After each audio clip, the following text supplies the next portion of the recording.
Привет, друзья! Меня зовут Олег, и вы на канале Киногост.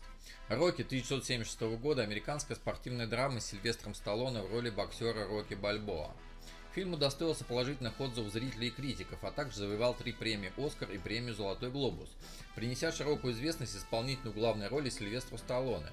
Успех фильма «Рокки» также поспособствовал созданию одноименной медиафраншизы, которая насчитывает 7 фильмов продолжений с неизменным участием Сталлоне в качестве актера и сценариста.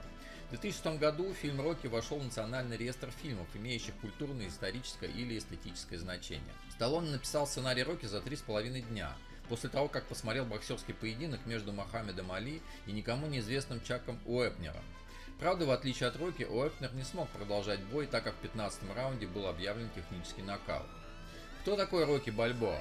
Сильвестр Сталлоне. Это человек-легенда, застенчивый, но чрезвычайно упрямый и талантливый боксер, который не щадил себя и поднялся с самого дна на вершину славы.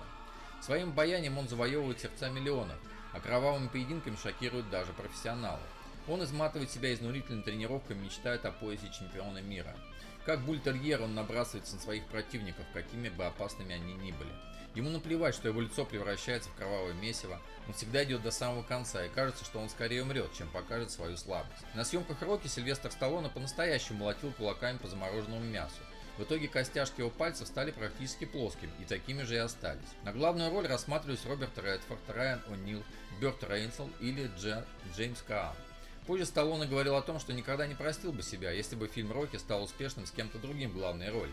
Сильвестр Сталлоне продал права на производство этого фильма с условием, что он исполнит главную роль. «Рэмбо. Первая кровь. First Blood» 1982 года. Американский боевик, снятый по одноименному роману Дэвида Морелло.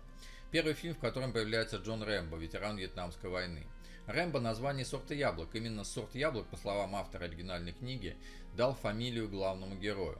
Он, Сильвестр Сталлоне, эксперт по оружию, ножам и собственному телу. Он, Джон Рэмбо, человек, специально обученный не замечать боли погодные условия. На войне он был героем, а на родине он никому не нужен. Неспособный приспособиться к мирной жизни Рэмбо путешествует по стране, но его задерживает провинциальный шериф Брайан Деннехи, ненавидящий бродяг. Попав в тюрьму и вкусив унижение со стороны полиции, Рэмбо объявляет войну беспределу официальных структур и главе местной полиции лично. На роль Рэмбо планировались Джон Траволта, Дастин Хоффман, Аль Пачино и Клинт Иствуд. Сильвестру Сталлоне первый вариант фильма «Рэмбо. Первая кровь» настолько не понравился, что актер даже хотел выкупить ленту и уничтожить ее. Впоследствии он договорился с продюсерами, чтобы его лицо в фильме появлялось как можно реже. Это уменьшило хронометраж в 2 раза. В Турции вышли фильм «Вэшэ Кан» 1983 года, Джунейд Аркин в главной роли и «Ремо» Теах Рамбошу 1986 года с частично схожим сюжетом. В Индии был выпущен фильм «На Телугу» Хейди 1983 года с Чирандживи в главной роли, который был снят по мотивам «Рэмбо. Первая кровь» 1982 года, а также в Индонезии под названием «Трейн Трудах» 1986 года. Был снят альтернативный финал, в котором Рэмбо покончил с собой, но тестовые просмотры показали, что зрители находят такое окончание слишком депрессивным. Пулемет, которым пользуется Рэмбо в сцене боя с Тизлом, М-60. Несмотря на репутацию излишне жестокого фильма, фактически в фильме «Рэмбо. Первая кровь» погиб всего 1 человек. «Скалолаз. Клиффхенгер» 1993 года. Американский приключенческий боевик режиссера Ренни Харлина с Сильвестром Сталлоне, Джоном Литгоу, Майклом Рукером и Джанин Тернер в главных ролях.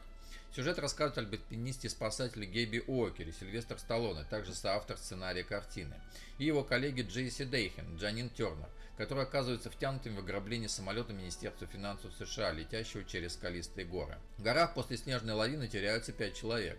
На их поиски отправляется один из лучших альпинистов и горных проводников, Гейб Уокер, Сильвестр Сталлоне. Неожиданно он понимает, что его специально заманили в горы для совершенно другого дела. Также становится ясно, что Гейб станет нежелательным свидетелем, от которого без раздумий избавится. Но свою жизнь он терять так просто не собирается и объявляет безжалостную войну банде вооруженных до зубов боевиков под предводительством международного террориста Эрика Куалина, Джон Литгоу. К съемочному процессу «Скалолаза» 1993 года было привлечено около 30 всемирно известных альпинистов, исполнивших наиболее сложные трюки. Одна из самых красивых сцен фильма «Скалолаз», в ходе которой персонаж Сталлоне совершает 12-метровый прыжок с одного утеса на другой, была удалена из картины после проведения тестовых просмотров. Этот фрагмент можно увидеть в одном из трейлеров к картине. Одноименная видеоигра по мотивам кинокартины «Клиффхенгер» была выпущена для нескольких игровых платформ в конце 1993 года. Построенные для фильма «Скала» с Сильвестром Сталлоне двухъярусные декорации горы сгорели за 8 минут, когда случайно взорвался миниатюрный вертолет, облетавший их. Огонь был такой сильный, что одна из близстоящих камер расплавилась. Для съемок был подготовлен целый отряд летучих мышей для наполнения ими соответствующей пещеры, но Сталлоне и Джанин Тернер наотрез отказались сниматься с живыми летучими мышами. «Разрушитель» Demolition Man 1993 года. Фантастический боевик с элементами комедии режиссера Марко Брамбило, Сильвестром Сталлоне, Уэсли Снайпсом и Сандрой Буллок в главных ролях. В центре сюжета борьба криминального авторитета Саймона Феникса и полицейского Джона Спартана, начавшаяся в 1996 году и закончившаяся в 2032 году после их разморозки. 4 мая 2020 года Сталлоне во время своей трансляции в Instagram подтвердил, что планирует начать разработку сиквела «Разрушителя». В 2032 году в криотюрьме после 35-летней заморозки пробуждается один из самых опасных преступников Саймон Феникс, Уэсли Снайпс, и решает взять приступом спокойный, свободный от всякого насилия Сан-Анджелес. Неспособный справиться с жестокими повадками 1990-х годов, свойственными Фениксу, официальные власти ищут полицейского тех лет, который смог бы одержать верх над преступником 90-х. Для этого они размораживают сержанта Джона Спартана, Сильвестра Сталлоне, несправедливо осужденного на срок в криотюрьме за его последнюю схватку с Фениксом. В фильме «Близнецы» 1988 года Арнольд Шварценеггер подколол героя Сильвестра Сталлоне Джона Рэмбо. В ответ Слай сделал Арни президентом будущего, «Разрушитель» 1993 года. Главные роли предлагали Стивену Сигалу и Жан-Клоду Ван Дамму. Сильвестр Сталлоне хотел, чтобы роль Феникса исполнил Джеки Чан, но актер отказался от отрицательной роли, а в одной из сцен фильма «Разрушитель» персонаж Сандры Буллок говорит, что она училась драться по фильму Джеки Чана. Песню «Разрушитель» Demolition Man для фильма написал и исполнил Стинг. Наплечники и нагрудная пластина Уэсли Снайпса были изготовлены из протекторов шин. В первоначальной версии фильма «Разрушитель» Джон Спартан в финале встречается со своей постаревшей дочерью. Продюсеры попросили Уэсли Снайпса медленнее махать ногами, так как на пленке его удары получались размазанными. Съемки сцены заморозки в «Разрушителе» Сильвестр Сталлоне назвал худшими 5 часами в своей жизни. «Наемный убийца» Assassins 1995 года американский боевик Ричарда Доннера с Сильвестром Сталлоне, Антонио Бандерасом и Джулианной Мур в главных ролях. Мел Гибсон изначально интересовался режиссурой фильма «Наемный убийца». Он сказал своему другу Ричарду Доннеру, что это действительно отличный сценарий. Роберт Редд, Сильвестр Сталлоне – лучший наемный убийца в округе, но кодекс чести и чувство долга, что некогда составляли часть его смертельной карьеры, исчезли. Мир, возникший после Холодной войны, переполнен отморозками. Редд хочет завязать. Другой киллер, Мигель Бэйн, Антонио Бандерас, амбициозный молодой человек, напротив, желает стать первым в своем деле и знает, как это сделать – уничтожить Редда. Действие разворачивается стремительно и непредсказуемо, когда Ред и Бэйн защищают свою профессиональную честь наемных убийц. Джулиана Мур играет хитрого хакера, невольно втянутого в жестокую схватку киллерского дуэта. По словам режиссера Ричарда Доннера, фильм «Наемный убийца» только выиграл бы, поменяя Сильвестра Сталлоне и Антонио Бандераса местами. Кот Электры Джулиана Мур в фильме «Наемный убийца» породы Мэй Кун.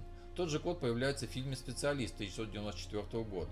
На роль Роберта Редда, исполненного Сталлоне, претендовали Арнольд Шварценеггер, Шон Коннери и Майкл Дуглас.